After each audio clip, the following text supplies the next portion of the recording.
Tengan todos ustedes muy buenas noches, que el Señor les bendiga. Ya lo dijo Andresito, estamos iniciando una serie de temas que tienen que ver con las parábolas enseñadas por nuestro Señor Jesucristo en su ministerio terrenal. Así que por lo tanto, a manera de introducción esta noche, vamos a hablar un poquito acerca del libro que contienen esas enseñanzas. Vamos a hablar un poquito del autor principal, el personaje central en toda la Sagrada Escritura, que es nuestro Señor Jesucristo. Vamos a hablar de los métodos de enseñanza de Él y vamos a terminar, por supuesto, con una de las parábolas del Señor Jesucristo, ¿sí?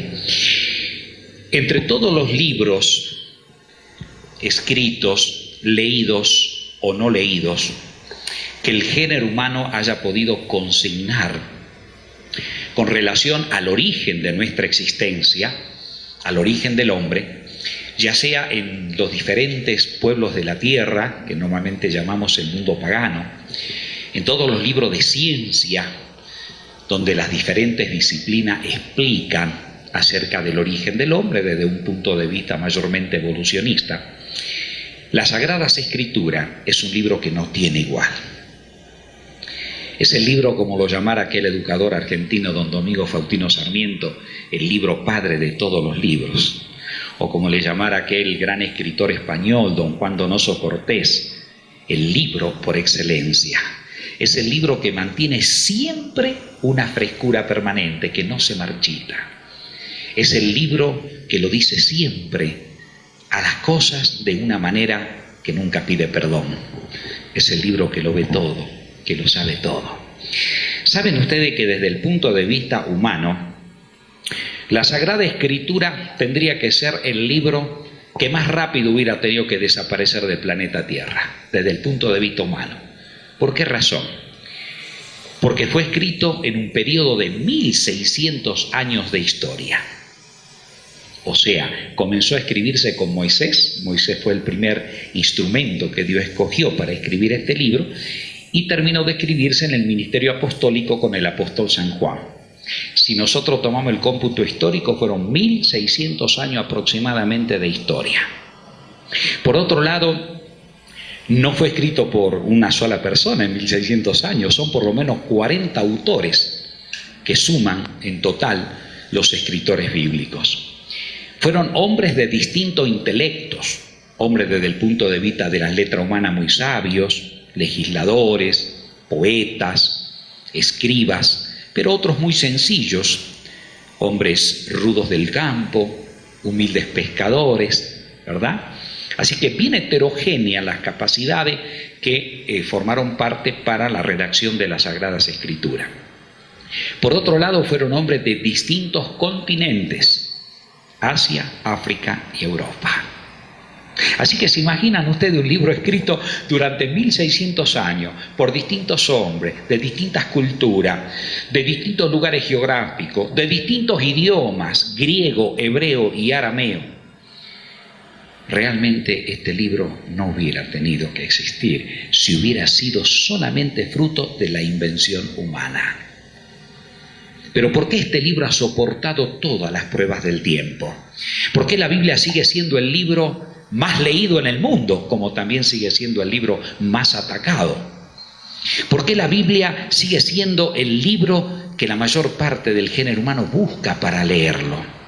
Si ustedes toman en cuenta, comenzó a escribirse con Egipto, el primer imperio mundial. Pasó Asiria, pasó Babilonia, pasó Medo-Persia, pasó Grecia, pasó Roma. Todos esos imperios perecen en el polvo, apenas se los recuerda en la historia.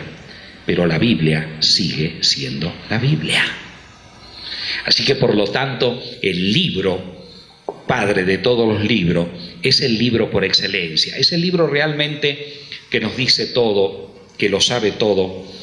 La pregunta es, ¿a qué se debe que este libro ha soportado todas las pruebas? Alguien dijo, usando una ilustración, la Biblia es el yunque que más martillo ha roto. O sea, todos los que se levantaron contra la Biblia han muerto. Algunos de ellos ni siquiera se lo recuerdan la historia. pero la Biblia sigue siendo la Biblia. ¿Cuál es la razón para que este libro subsista en esa manera tan extraordinaria, del cual vamos a beber sus enseñanzas durante esta serie todos los miércoles? El apóstol Pedro lo dice con las sencillas palabras que aparecen allí. Busquen en sus Biblias, por favor. Yo les pedí en la invitación que traigan sus Biblias, porque quiero que ustedes manejen este libro sagrado. No se preocupen si hoy no pueden encontrar el texto bíblico. De todas maneras, estos programas están siendo filmados y algún día lo van a tener en sus casas también.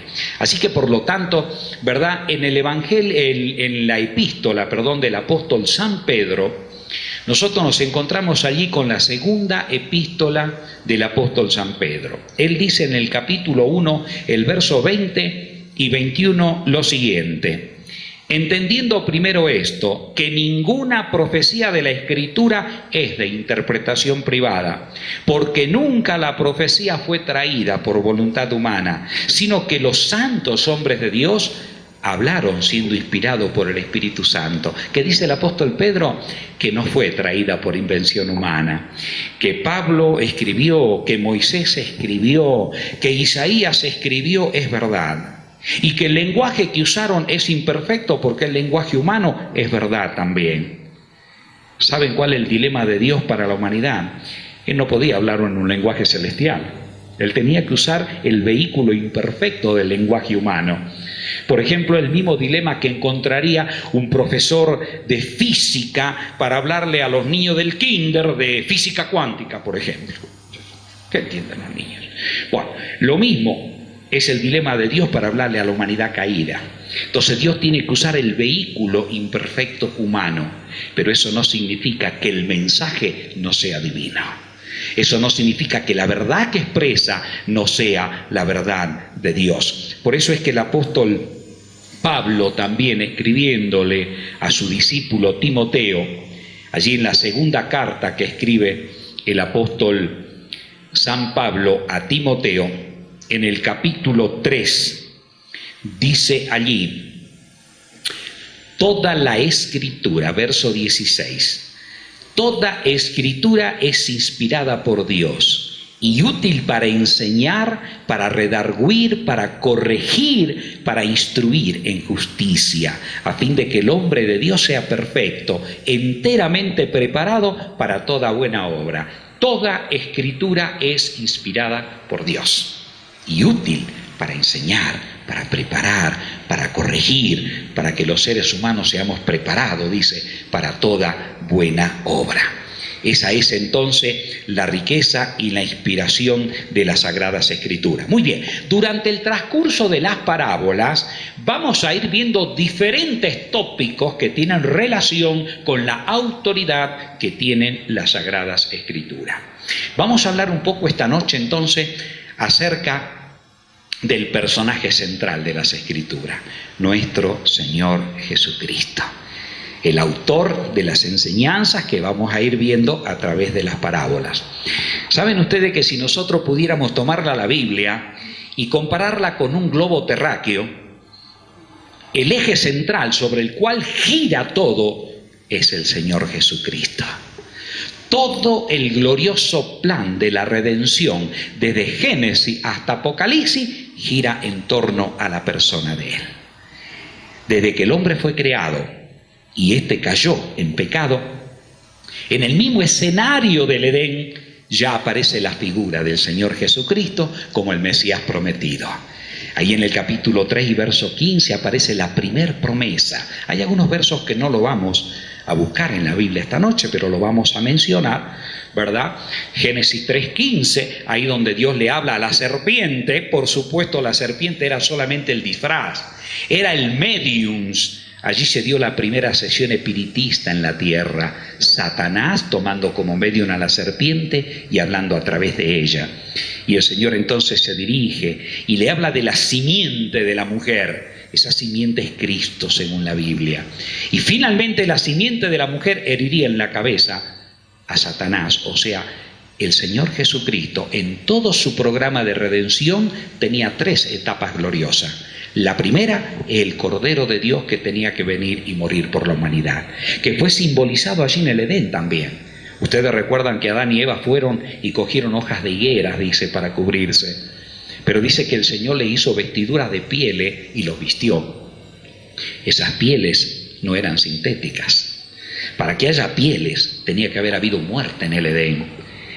La Biblia no revela mucho cómo fue esa escena ahí entre Dios y sus criaturas que habían pecado, pero por la revelación que tenemos en las Escrituras, desde que en ese momento Dios instituyó al corderito como un símbolo de su inocente hijo que iba a morir algún día por el hombre, nosotros nos imaginamos que allí en el Edén Dios no puede haber matado a esos corderos, porque Dios no es el causante de la muerte, Dios solo es el autor de la vida. Dios tiene que haberle dicho a Adán: ese cordero que tanto amas, por favor trae acá. Y no sabemos con qué instrumentos, porque todavía no había venido el diluvio universal, no había piedras filosas, pero sí había mucha riqueza y muchos tesoros que adornaban la preciosa creación. Capaz que un rubí, un diamante, no sé qué instrumento Dios le habrá dicho a Adán: pásalo por el cuello del cordero. Y a medida que la sangre fluía de ese inocente animal, Adán sufría porque veía y preguntaba con toda su sabiduría: Señor, ¿por qué? Y Dios le comenzó a explicar: yo te dije que el día que comas tendrías que morir, pero para que tú no mueras en este momento y tengas oportunidad para arrepentirte, el inocente cordero va a morir en tu lugar. Es el sustituto que simboliza a mi amado Hijo. Él va a sufrir los horrores de la muerte segunda para que tú puedas vivir y para que tú puedas tener vida eterna. Así que desde el Edén, si ustedes se imaginan, el Señor Jesucristo fue el personaje representado en todos los símbolos y figuras que Dios le dio al pueblo de Israel para que comunicara al mundo la llegada del Mesías Redentor. Así que por lo tanto, el Señor Jesucristo se constituye en el personaje central de la Sagrada Escritura, que va recorriendo como un hilo dorado todas las preciosas páginas hasta el momento glorioso que llega la cruz del Calvario. ¿Saben que cuando el Señor Jesucristo resucita de los muertos, la mayoría de los discípulos, es decir, todos los discípulos, lo habían abandonado porque no entendían todavía la muerte vicaria de Él, no entendían la muerte sustitutoria. Ellos solamente habían pensado en un Mesías terrenal, en un rey terrenal que los iba a librar del yugo de Roma. Y entonces, cuando el Señor resucita, se pone al lado de dos discípulos que iban tristes caminando el camino a Emaús, hablando acerca de los sucesos que habían ocurrido. Y el Señor, sin ser percibido por ellos en cuanto a quién era, quedó velada la vista de ellos para que no supieran que era el Señor iba caminando y le iba haciendo preguntas. Y en un momento dado, miren lo que el Señor les dice a estos dos discípulos. Busquen en sus Biblias el capítulo 24 del Evangelio de Lucas. Lucas, el capítulo 24, el verso 25 en adelante. El Señor Jesús les dice así: entonces Él les dijo: oh insensatos y tardos de corazón para creer todo lo que los profetas han dicho, ¿no era necesario que el Cristo padeciera estas cosas y que entrara en su gloria? Y comenzando desde Moisés y siguiendo por todos los profetas, le declaraba en todas las Escrituras lo que de él decía. O sea, el Señor Jesús tomó los escritos de Moisés, los primeros libros de la Biblia, y pasó por todos los profetas y les fue revelando lo que de él decían. O sea que todas las Escrituras es una revelación del Señor Jesucristo. Luego, cuando estuvo con los apóstoles, unas horas después por la noche, dice allí también el verso 44 del mismo capítulo: y les dijo: estas son las palabras que os hablé estando aún con vosotros, que era necesario que se cumpliese todo lo que está escrito de mí en la ley de Moisés, en los profetas y en los salmos. Entonces les abrió el entendimiento para que entendieran las Escrituras. O sea que todas las Escrituras nos hablan acerca del Señor Jesucristo, de su obra redentora. En otras palabras, Jesús es el personaje central de toda la historia. La presencia de Él en la tierra revolucionó este mundo. Porque cuando nosotros recordamos la historia antigua y la nueva, ¿cómo decimos? Las cosas ocurrieron antes de Cristo o después de Cristo. No decimos antes de Krishna y después de Krishna, o antes de Buda y después de Buda, o antes de Bajaulama y después de Bajaulama. Son fundadores de distintas religiones del paganismo. No, decimos antes de Cristo y después de Cristo, ¿verdad? La Sagrada Escritura nos dicen allí en el Evangelio de San Juan, el capítulo 1, ¿quién era él? San Juan, el capítulo 1, vamos a abrir allí el Evangelio de San Juan en el capítulo 1, dice el verso 9, aquella luz verdadera que alumbra a todo hombre venía a este mundo. En el mundo estaba y el mundo por él fue hecho, pero el mundo no le conoció. ¿Qué dice la Biblia? Aquella luz verdadera que alumbra a todo hombre. Yo tengo acá un escrito vertido por un hombre muy ilustrado que ya murió, el pastor Braulio Pérez Marcio, del programa mundial La Voz de la Esperanza. Y en uno de sus libros él expresa lo siguiente, dice así: el mundo ha tenido grandes maestros, hombres de intelecto gigantesco y penetración maravillosa, hombres cuyas declaraciones han estimulado el pensamiento y abierto vastos campos del conocimiento en la ciencia, en la filosofía, en las artes, en la política, etc. Podemos remontar la línea de los grandes maestros del mundo hasta donde se extiendan los anales humanos, pero la luz, Jesús, era anterior a ellos. Qué hermoso pensamiento. O sea, en otras palabras, el Señor Jesucristo es la luz que ha resplandecido siempre antes que llegue a esta tierra, porque en su preexistencia Él es Dios sobre todas las cosas. Cuando Él llegó a esta tierra, llegó encarnado como el Hijo de la bienaventurada Virgen para ser el Salvador del hombre, pero sobre todas las cosas como Hijo de Dios. O sea que todos los seres humanos, los más brillantes personajes de la historia, en las distintas áreas del saber, en la medida que sus enseñanzas sean genuinas y verdaderas, no son más que resplandores del sol de justicia. Es decir, son como la luz de la luna o de los planetas, que brillan solo por la luz que deriva del sol, ¿comprende? Saben que algunos oradores, escuché por ahí a uno de ellos decir, bueno, pero finalmente el Señor Jesús usó también la sabiduría de algunos filósofos, de algunos personajes del mundo, o sea que Él alguna de las expresiones que usaba ya la habían dicho antes esos hombres. Pero lo que no entienden esos oradores es que Dios no solo ha resplandecido a través del pueblo hebreo con la Sagrada Escritura. Es cierto, Dios tomó a la nación hebrea y le dio la verdad en toda su plenitud. Pero Dios jamás dejó sin luz al mundo pagano, porque Dios ama a todos sus hijos. Israel solamente fue puesto aquí en la tierra, en el centro del mundo, para que irradiara la luz hacia las demás naciones. Pero Dios no dejó a esos pueblos sin luz. El Señor Jesús brilló iluminando la mente de hombres sabios de distintos pueblos de la tierra para vertir a través de ellos verdades que iban a ir frenando el ímpetu de maldad que se iba a ir levantando sobre la tierra. Así que para el Señor Jesús era común, cuando Él estaba en la tierra, repetir aquellas verdades que Él mismo había iluminado a esos hombres, ¿comprende? Así que no podemos decir que el Señor copió de esos hombres.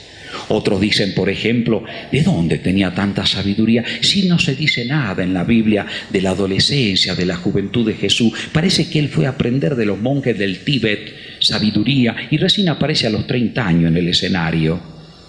¿Saben qué? La Biblia dice mucho sobre la juventud y la niñez de Jesús. En pocos versículos dice bastante. A los 12 años de edad, el Señor Jesús descollaba de sabiduría. Cuando fue presentado al templo por sus padres, cuando fue llevado, porque el niño hebreo recién a los 12 años se lo llevaba al templo, el Señor Jesucristo allí, después de ver todos los sacrificios que se realizaban, parecía que cada parte de ellos estaba relacionado con su vida. Y él entonces, cuando sus padres emprendieron el viaje, sin darse cuenta que el muchacho no estaba en la caravana, el Señor Jesús se fue a uno de los ambientes donde se reunían los fariseos, los doctores de la ley, los rabinos, a hablar acerca del Mesías. Y claro, todos hablaban de la gloria del Mesías, cómo iba a venir el Mesías en gloria, cómo iba a librarlo del yugo opresor de Roma, que ellos aguardaban que llegue ese rey terrenal para que sea el rey sobre Israel.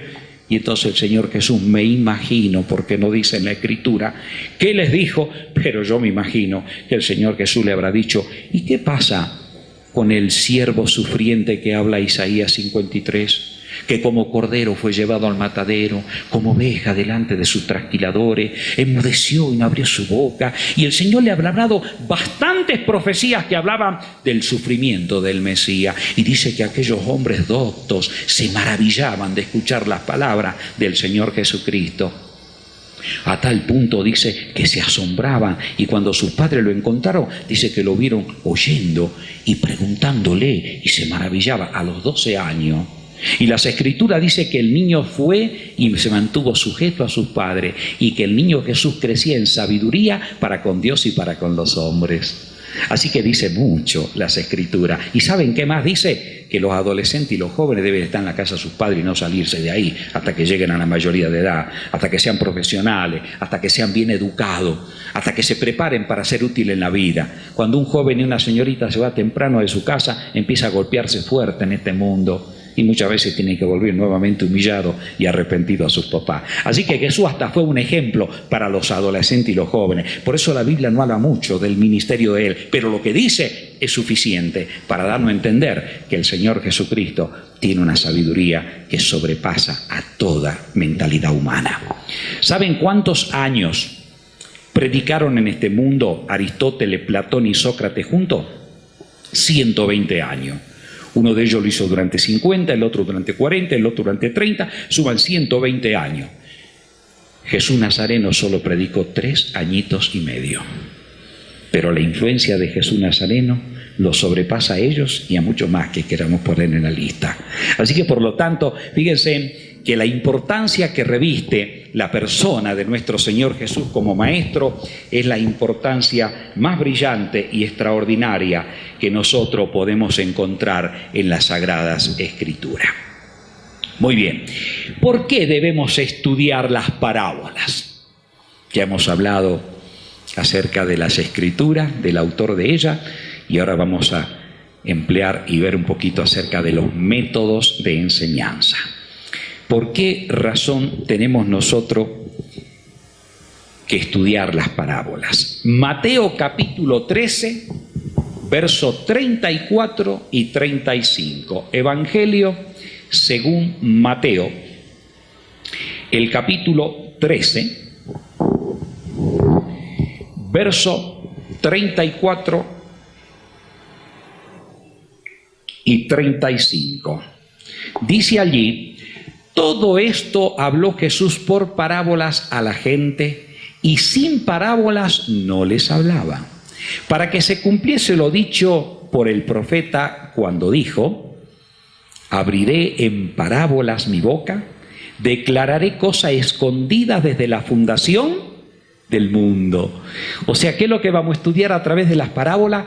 Todas las verdades relacionadas desde la fundación del mundo. En distintos métodos de enseñanza y sobre todo en las parábolas, el Señor nos revela las grandes verdades sublimes del reino de los cielos. Por ejemplo, la palabra parábola es una palabra bien sencilla, en griego, parabolé. Así se escribe en griego, parabolé. ¿Qué significa? Sencillamente comparación. Comparar una cosa con la otra. Así son los proverbios también, poner una cosa al lado de la otra. Es decir, ¿qué hacía el Señor Jesucristo? El Señor Jesucristo tomaba las cosas visibles que tienen contacto diario con el ser humano, lo que los ojos ven, lo que las manos tocan, con las cuales trabajamos, las cosas que oímos. Y entonces el Señor, a través de esas cosas sencillas de la vida cotidiana, nos ilustraba las cosas invisibles del reino de Dios. O sea, el principio que lo llevó a Él a venir a esta tierra es el mismo principio que Él toma para explicar las parábolas. Por ejemplo, Él era Dios sobre todas las cosas. Él era todopoderoso igual que el Padre. Él era el creador de las galaxias. Él habitaba en luz inaccesible. Aquí ningún hombre no ha visto ni puede ver. Pero para que nosotros podamos comprender la naturaleza de Dios, su amor, su misericordia, su bondad, el Señor Jesucristo se hizo hombre, se identificó igualmente con nosotros, pasó los mismos dolores, sufrimientos que nosotros pasamos, para comprendernos Él y nosotros lo entendamos a Dios a través de la persona de Él. Por eso es que en su ministerio personal, uno de los discípulos, Felipe, le pregunta y le dice: Señor, muéstranos al Padre y nos basta. Y Jesús le contesta y le dice: tanto tiempo hace que estoy con vosotros, Felipe, y no me has conocido aún. El que me ha visto a mí, ha visto al Padre. ¿Cómo dices tú, muéstranos al Padre? O sea, Jesús vino en la visible forma humana para que nosotros comprendamos la naturaleza del reino de los cielos, ¿verdad? Muy bien. Entonces, las parábolas son sencillamente ilustraciones tomadas de la vida real, cotidiana, con la cual el ser humano se relaciona para mostrarnos las cosas invisibles del reino de los cielos. Muy bien. Otro aspecto importante en lo que respecta a las parábolas. Por ejemplo, el Señor Jesucristo usa un lenguaje sencillo. El Señor toma el lenguaje común de la calle, del mercado, de los que estaban ahí a orilla del mar, del ama de casa, ¿verdad? Es un lenguaje que lo podían entender los encumbrados como le podían entender los de escasos cultura. ¿Quiénes iban a escuchar al Señor Jesucristo? Todas las personas, hasta los niños estaban allí, ¿verdad? Y muchas veces fueron puestos por Él como ejemplo los niños. Así que por lo tanto era un lenguaje muy sencillo el que el Señor utilizaba. Las ilustraciones en las parábolas eran ilustraciones también que todos los días las personas estaban relacionadas con ella. El pastor, la oveja. Quizá esa era una de las figuras más comprensibles en aquella época, ¿verdad? La mayoría de las familias eran pastoriles, así que la figura de pastor y oveja era muy bien comprendido por ellos. ¿Qué otra figura usaba el Señor? La moneda, la semilla, la sal. ¿Qué más usaba? Los trabajadores, los labradores, ¿verdad? O sea, la levadura, todos los elementos que diariamente la gente tiene contacto con ellos, el Señor los utilizaba como figura para mostrar las gloriosas verdades del reino de los cielos. ¿Comprenden? Ese era un lenguaje entonces muy sencillo que el Señor Jesucristo utilizaba para explicar las parábolas. ¿Qué otro aspecto importante podemos ver? Bueno, hoy vamos a introducir entonces una de las parábolas del Señor Jesucristo y vamos a estudiarla para familiarizarnos con ella. Vamos a abrir nuestras Biblias en el Evangelio de Mateo, el capítulo 13, el verso 44. Mateo capítulo 13, verso 44. Dice allí: además, el reino de los cielos es semejante a un tesoro escondido en un campo, el cual un hombre halla y lo esconde de nuevo, y gozoso por ello va y vende todo lo que tiene y compra aquel campo. Esa es una parábola. Y ustedes dirán: ¿y qué lección encierra esta parábola? En primer lugar, casi todas las parábolas, el Señor comienza diciendo: el reino de los cielos es semejante. Si ustedes ven en el verso 45 va a hablar de la parábola de la perla de gran precio y comienza diciendo: también el reino de los cielos es semejante. Y si ven el verso 47 dice: asimismo el reino de los cielos es semejante a una red. O sea, ¿por qué el Señor Jesucristo habla del reino de los cielos? Bueno, en el próximo estudio, el próximo miércoles, vamos a explicar más detalles sobre ese reino de los cielos. Pero vamos a dar una vislumbre ahora. Cuando la Biblia habla del reino de los cielos, está hablando de dos dimensiones de lo que constituye el reino de los cielos. Uno de ellos es el reino de la gloria y otro es el reino de la gracia. ¿Qué significa el reino de la gloria? El reino de la gloria es el reino eterno de Dios, para lo cual Adán y Eva fueron creados para que participen con Él por la eternidad. Pero Adán y Eva lo perdieron. Quedamos destituidos de la gloria de Dios a causa del pecado, ¿verdad? Muy bien. Pero el ser humano cayó en pecado. ¿Y la paga del pecado qué es, según la Biblia? Muerte. ¿Tenemos que morir todos? Todos tenemos que morir, a menos que estemos en pie cuando el Señor Jesús vuelva. O en el caso de Elías, que ascendió en un carro de fuego sin ver la muerte. Algunos personajes que no vieron la muerte. Pero por regla general, todos tenemos que morir. ¿Qué es el reino de la gracia? El reino de la gracia es el amor inmensurable de Dios puesto a servicio del pecador en el mismo momento que éste cayó en pecado. El Señor mostrándole a través de su amor redentor, la gracia es un don inmerecido de Dios puesto al servicio del hombre pecador. Estábamos perdidos, pero Dios intercede por nosotros y Él toma nuestro lugar en el Calvario. Jesús muere para pagar la deuda que la raza humana contrajo con el cielo. Ahora, por la fe en Jesucristo, yo me preparo acá en la tierra, por su gracia redentora, para algún día volver a participar del reino de la gloria, ¿verdad? Cuando Él vuelva en gloria y majestad. Él dijo, yo soy la resurrección y la vida, y el que cree en mí, aunque haya muerto, vivirá. Pero ¿cuándo va a ser eso? Cuando Él vuelva en gloria y majestad. Así que, por lo tanto, cuando la Biblia habla de ese reino, que lo vamos a explicar más en detalle el próximo miércoles, ¿verdad? Nos está hablando de esas dos dimensiones del reino de los cielos. Mayormente en las parábolas se está hablando del reino de la gracia, es decir, cómo debemos prepararnos para algún día participar del reino de la gloria. Así que por lo tanto el Señor dice, el reino de los cielos es semejante a un tesoro escondido en un campo, el cual un hombre halla y lo esconde de nuevo, y gozoso por ello va y vende todo lo que tiene y compra aquel campo. Vamos a explicar un poquito de esto para ubicarnos en aquel entonces, cuando el Señor dio la parábola. En aquella época, las personas que tenían fortuna en esta tierra, que nuevamente se componían de metales preciosos, porque no había billetes como ahora, ¿verdad? Papel, eran metales preciosos, tenían una fortuna. Entonces, ¿qué ocurría? Ellos enterraban esa fortuna en la tierra. Era el mejor lugar porque no había bancos en aquel entonces para guardar los tesoros. Y entonces lo ocultaban, ellos tenían sus terrenos y lo ocultaban ahí en algún lugar donde solamente el que lo había ocultado sabía que estaba allí. ¿Por qué razón? Porque podía subir un nuevo gobierno, aplicaban grandes impuestos si bien que alguien tenía mucha fortuna, o en su defecto podían venir bandas hostiles y asaltarlo, o venían ejércitos enemigos y de repente esas personas morían. A veces eran llevados en cautiverio y los tesoros quedaban ahí en la tierra ocultos y nadie sabía nada porque el que lo había escondido moría.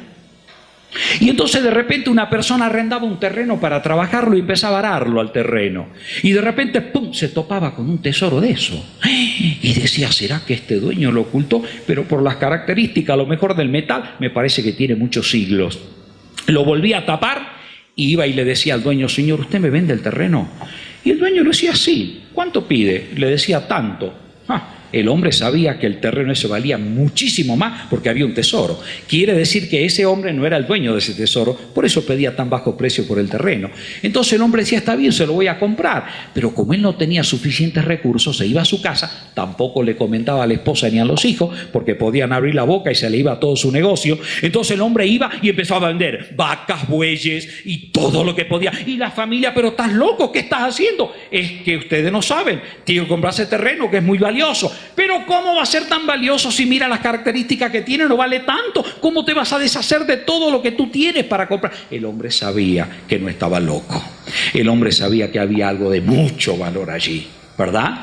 Y entonces iba y compraba, y cuando ya tenía la propiedad a su nombre, no sé cuál habrá sido el método para registrarlo en aquel entonces, recién desenterraba sus tesoros. Y entonces ese hombre podía disfrutar de aquellos tesoros, ¿verdad? Muy bien, el Señor usó esta figura. Fíjense, el reino de los cielos es parecido. Se ve que en la época de Jesús era común encontrar esos tesoros allí, por eso lo toma como figura. ¿Qué representa el terreno en la parábola? La Biblia. ¿Y qué representa el tesoro? La riqueza que tiene. ¿Saben ustedes que todas las minas de la tierra, todos los socavones mineros, no importa el metal precioso que encierren, no pueden compararse al tesoro que tiene la palabra de Dios? Es tan valioso el tesoro que tienen las Escrituras, lamentablemente la mayoría no lo entiende.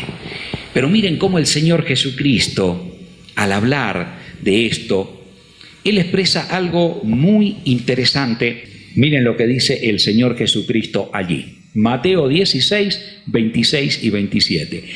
Porque ¿qué aprovechará el hombre si ganare todo el mundo y perdiere su alma?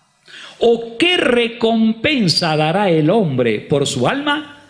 porque el Hijo del Hombre vendrá en la gloria de su Padre con sus ángeles y entonces pagará cada uno conforme a sus obras. ¿Qué está diciendo el Señor Jesús? ¿Qué gana el hombre si es dueño de todo el mundo pero pierde su salvación? ¿Qué gana el hombre si se afana tanto por tener toda la riqueza de la tierra y pierde la vida eterna? ¿Podemos comparar la riqueza de esta tierra? Sí, para vivir no necesitamos tanto. ¿Cuánto necesitamos para comer todos los días? ¿Cuánto necesitamos para dormir? Una cama. ¿Cuánto necesitamos para andar? Para que, bueno, algunas personas quieren gastar su fortuna, tomar la vela de la vida y quemarla de las dos puntas, en placeres, en viajes placenteros y en cosas por el estilo. Pero, queridos amigos, ¿qué vale todo eso si perdemos nuestra salvación? Saben que el diablo sabía muy bien esto, porque él vivió con Dios, él fue una criatura de Dios. ¿Cuánto tiempo habrá vivido Luzbel con Dios antes de llegar a convertirse en Satanás, el adversario de Dios? ¿Cuánto tiempo habrá vivido? Él sabía muy bien. Por eso cuando el Señor Jesús estaba en la tierra y él le aplica las 3 primeras tentaciones, cuando él comienza su ministerio público, la tercera tentación, ¿ustedes recuerdan? La primera fue: si eres hijo de Dios, di que las piedras se conviertan en pan. Muy bien. La otra: échate al abismo porque a sus ángeles les mandará que te guarde. Y la tercera, ¿cuál fue? ¿Recuerdan? Dice que el diablo lo llevó a un monte alto y le mostró ¿qué cosa? Todos los reinos del mundo y la gloria de ellos. Y le dijo: si postrado me adorare, te lo daré. Y eso hace el diablo con muchas personas que le adoran a él, buscan los tesoros terrenales, pero no buscan el tesoro celestial. Así que realmente, ¿verdad? El tesoro al cual el Señor Jesucristo menciona en la parábola tiene, lógicamente, una riqueza extraordinaria e incalculable. ¿Por qué este tesoro está escondido para la mayoría de las personas? ¿Será que arbitrariamente Dios lo oculta el tesoro? ¿Por qué la Biblia dice que el tesoro está escondido? Vamos a ver en el Evangelio de Mateo, capítulo 11, por qué el tesoro está escondido. Dice allí la palabra de Dios, Mateo, capítulo 11, el verso 25 y 26. Dice: en aquel tiempo respondiendo Jesús dijo: te alabo, Padre, Señor del cielo y de la tierra, porque escondiste estas cosas de los sabios y de los entendidos y las revelaste a los niños. Sí, Padre, porque así te agradó. Alguien al leer estas palabras puede decir: pero ¿por qué el Señor le oculta a los sabios y entendidos y la revela a los niños? No es que el Señor está ocultando de las personas intelectualmente sabias, de las personas que se han ejercitado en el conocimiento de muchas ciencias en esta tierra. No se refiere a esos sabios, ni tampoco se refiere a los niñitos de edad. Se refiere sencillamente a aquellos que son niños en su carácter, como Jesús dice: si no os volviere como niño, no entraréis en el reino de los cielos. O sea, que seamos con esa fe cándida, que vayamos a buscar a Dios la sabiduría de Él, el conocimiento de Él, y lo atesoramos con toda sencillez en nuestros corazones. Y aquellos sabios a lo cual está oculto se refiere a aquellos que son sabios en su propia opinión, aquellos que son sordos para escuchar la palabra de Dios, aquellos que no quieren ver, aquellos que tienen intelecto pero no lo aplican para conocer el tesoro celestial. A ese tipo de sabiduría. Si quieren un texto para ello, pueden ir al libro de Proverbios. Busquen por favor el libro de Proverbios, el capítulo 3, versos 5 y verso 7. Veamos lo que dice allí. Proverbio, capítulo 3, versos 5 al 7. Dice: fíate de Jehová de todo tu corazón y no te apoyes en tu propia prudencia. Reconócelo en todos tus caminos y Él enderezará tus veredas. No seas sabio en tu propia opinión. Teme a Jehová y apártate del mal. O sea, los que se envanecen en la falsamente llamada ciencia, en la filosofía, que desnaturalizan la creación y el origen del cosmos y lo quieren atribuir a fuerzas caprichosas de la naturaleza y no reconocen a Dios como la fuente y origen de todas las cosas, lamentablemente no pueden encontrar el tesoro escondido. No lo van a encontrar porque no predisponen su espíritu y su corazón a la revelación de la palabra de Dios. Por supuesto, Dios está llamando a todas las criaturas y hay muchos hombres sabios que están reflexionando. Por ejemplo, hay muchos hombres de las distintas disciplinas científicas, geólogos, arqueólogos, biólogos, zoólogos, físicos, que están reconociendo la soberanía de Dios. Hay una literatura escrita que ustedes pueden en el internet manejarlo, Ciencia de los Orígenes, así se llama esa literatura.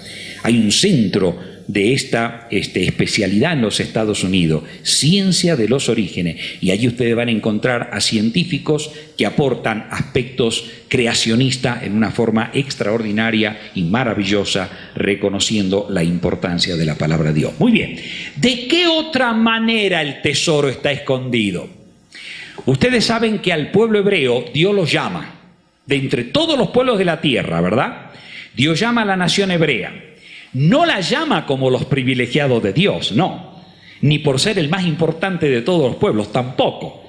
Era el más insignificante, un pueblo de esclavos finalmente. Pero ¿por qué Dios los llama a esa nación? ¿Por qué? Porque Dios los hace sencillamente depositario de su verdad. Le da el conocimiento salvador. Todo el sistema que Dios le dio a la nación hebrea a través del santuario, a través de todos los símbolos del santuario, desde el sacerdote que ministraba, las víctimas que se sacrificaban, todos los emblemas del santuario, toda la figura del santuario, todo era una representación del glorioso plan de la salvación. Todo simbolizaba a Cristo. O sea que el evangelio estaba dado al pueblo hebreo a través de símbolos y a través de figuras.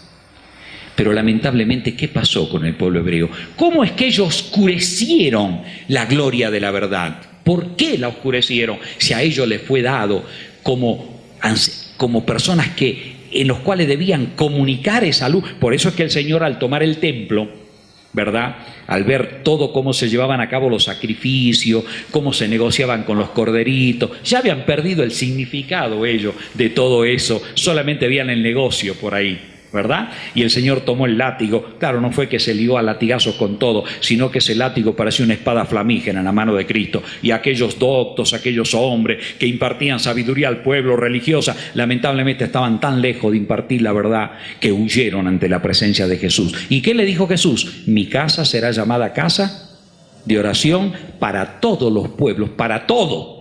Pero ustedes la convirtieron en cueva de ladrones. ¿Por qué? Porque le robaron a Dios la gloria que le hubieran dado si ellos hubieran sido fieles en impartir la verdad. ¿Y por qué no fueron fieles? Porque el tesoro fue ocultado. ¿Y de qué manera fue ocultado? Miren cómo lo ocultaron ellos. Busquen en su Biblia Evangelio de San Marcos, el capítulo 7, y van a ver allí de qué manera ellos ocultaron el tesoro celestial. Evangelio de San Marcos, el capítulo 7. Desde el verso 5, dice así: le preguntaron pues los fariseos y los escribas, ¿por qué tus discípulos no andan conforme a la tradición de los ancianos, sino que comen pan con manos inmundas? ¿Saben qué? No era que los apóstoles eran personas antihigiénicas, sino que la tradición de los ancianos decía que si no se lavaban 7 veces la mano antes de comer, estaban inmundos. Así que tenían que lavarse 7 veces para recién estar limpios. Eran las tradiciones. ¿Y qué le respondió Jesús a ellos? Fíjense, respondiendo él les dijo: hipócritas, bien profetizó de vosotros Isaías, como está escrito: este pueblo de labio me honra, mas su corazón está lejos de mí. Pues en vano me honran, enseñando como doctrina mandamientos de hombres. Y el verso 13 dice: invalidando la palabra de Dios con vuestra tradición que habéis transmitido, y muchas cosas hacéis semejantes a esta. ¿Cómo habían ocultado el tesoro celestial? Con las tradiciones. ¿Qué está pasando ahora en la tierra? Las filosofías. Y ahora, por supuesto, ya no es tanto la filosofía, es más la ciencia, porque la ciencia ha reemplazado a la filosofía, hablando que nuestro origen es de una partícula cósmica, que somos chimpancé evolucionado, que no existe la moral y cuantas otras cosas más que dan origen a que el ser humano tome la vela de la vida y comience a vivirla como mejor le plazca. Y entonces los seres humanos afanados, porque solamente esta vida y hay que vivirla, entonces se afanan en la búsqueda de los tesoros terrenales terrenales, de los aplausos, de las glorias humanas, de los títulos honoríficos, y se olvidan del autor de la vida. Dejan de obtener el tesoro celestial para sus almas. Yo quiero ir terminando esta noche, esta parábola, con una ilustración primeramente. ¿Ustedes escucharon hablar de las famosas minas de diamante de Golconda de la India? Bueno, ya terminó esas minas, pero antiguamente fueron minas muy famosas. Pero interesante la historia, cómo se llegaron a descubrir esas minas de diamante allí en la India. El dueño de esas tierras era un hombre que se llamaba Alafet. Y dicen que una vez un monje budista lo visitó en su casa y le comenzó a hablar acerca de cuán importante y cuánta riqueza y cuánta gloria podía tener un hombre si llegara a tener una mina de diamante. Y Alafet dice que se sintió tan impresionado por las palabras de este monje budista que decidió vender sus tierras, dejar a su familia en una buena posición e irse a buscar las minas de diamante. La historia dice que él viajó por varios países de Europa, de Asia. Finalmente, amargado y sin haber encontrado la mina de diamante, se quitó la vida tirándose al mar. El terreno que él había vendido, la persona que lo había comprado, un buen día caminando por esos terrenos, en una de sus cuevas allí, dice que un río que salía, encontró una piedra que brillaba tan bonita, y como él no sabía nada de tesoro, agarró la piedra esa y la llevó y la puso en una de las chimeneas ahí de su casa. Y un buen día el monje budista que le había hablado a Alafet llegó por ahí también. Y al ver la piedra, claro, el monje sabía de qué se trataba. Y le dijo, ¿y dónde sacaste esto? Y le dice, bueno, yo lo encontré acá en mi propiedad. Y fueron a buscar, y ahí surgieron las famosas minas de Golconda. Alafet la tenía ahí y no la había encontrado. ¿Se imaginan ustedes los millones de personas que tienen la Biblia en su casa y no encuentran el tesoro? Y muchos de los que la encuentran a veces no lo valoran, porque parece que es más hermoso tener un diamante que tener la perla de gran precio, que es el Señor Jesucristo. Esa es la hermosa parábola de la Biblia. Queridos amigos, yo les decía a un principio que en toda la tierra no se encuentran riquezas tan grandes como la que se encuentran en la palabra del Señor. Yo quiero invitarles a leer el libro de Job, el capítulo 28, verso 12 al 19. Job, capítulo 28, verso 12 al 19. Job está antes de Salmos. Dice allí, ¿mas dónde se hallará la sabiduría? ¿Dónde está el lugar de la inteligencia? No conoce su valor el hombre, ni se halla en la tierra de los vivientes. El abismo dice, no está en mí. Y el mar dijo, ni conmigo. No se dará por oro, ni su precio será peso de plata. No puede ser apreciada con oro de Ofir, ni con ónice precioso, ni con zafiro. El oro no se le igualará, ni el diamante, ni se cambiará por alhajas de oro fino, no se hará mención de coral ni de perla.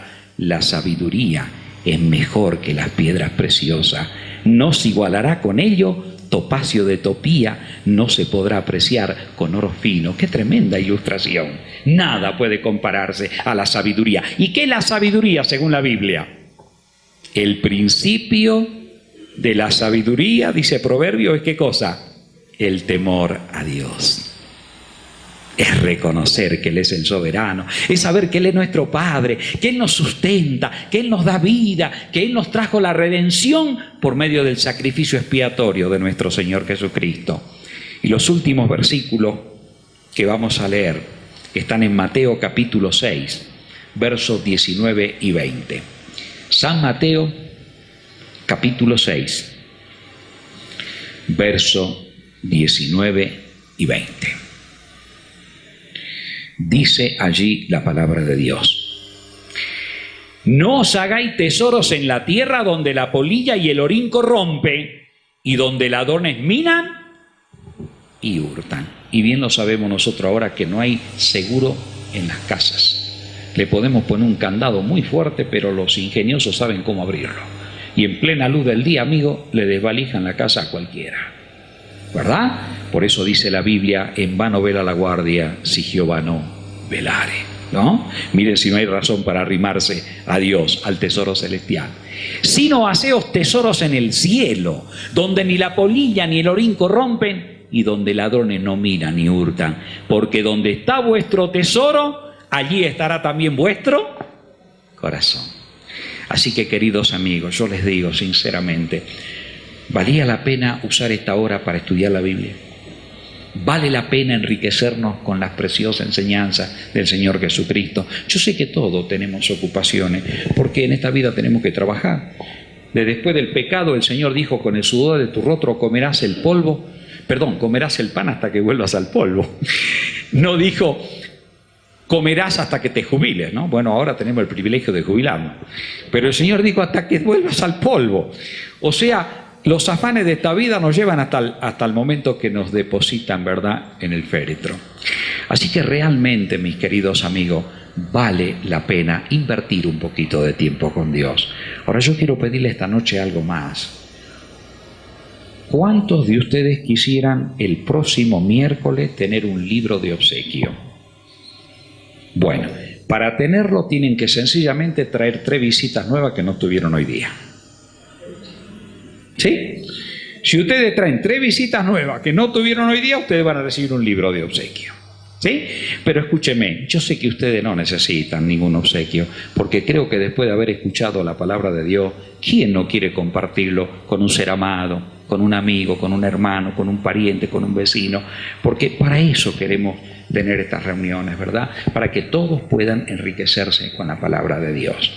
Antes de terminar, yo quisiera elevar una plegaria, porque sé que cada uno de ustedes que ha venido esta noche, aparte de estar agradecido a Dios, porque muchos estarán agradecidos por sus bendiciones, por la salud, por el cuidado, por el trabajo y por tantas otras cosas, seguramente hay alguien que tiene algún problemita de salud también, ¿verdad?, que está aquejado por algún dolor o tiene algún problema en el hogar, en la familia, en los hijos, en fin, no faltan las dificultades. Entonces, estas noches, las noches de miércoles, aparte de estudiar la parábola, vamos a ir transformándola en un programa bonito de oración, donde ustedes van a ir participando en él, ¿sí? Pero esta noche yo quiero elevar una plegaria por ustedes. Y para hacerlo, yo quiero que nos pongamos de rodillas, ¿sí? Ya hemos estado mucho tiempo. El que no pueda hacerlo, quédese sentadito o póngase de pie, ¿sí? Y póngase de pie. No hay ningún problema. El Señor escucha lo mismo en nuestras plegarias. Pero si podemos postrarnos, me gustaría elevar una plegaria pidiendo la bendición de Dios sobre cada uno de ustedes.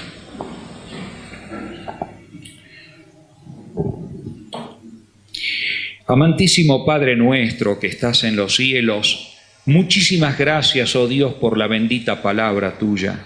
Gracias por las enseñanzas vertidas por nuestro divino Maestro, el Señor Jesucristo. Gracias, oh Dios, porque a través de ella nosotros, miserables mortales, podemos obtener el conocimiento de la vida eterna. El pecado nos ha arruinado a todos, Padre, tú lo sabes.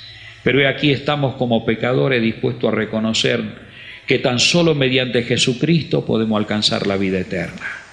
Bendice a todos los presentes esta noche. Tú los conoces por nombre y por sus necesidades. Tú sabes la pena que embarga su alma. Tú sabes el problema de salud que lo aqueja. Tú sabes las necesidades que están teniendo en sus vidas. Cólmale de bendición según tus misericordias, Padre querido. Y bendícenos para que el próximo miércoles podamos estar nuevamente reunidos en este recinto estudiando tu palabra. Guárdanos durante esta semana y guárdanos en tu amor. Te lo pedimos todo en el nombre de Jesús y te damos las gracias. Amén.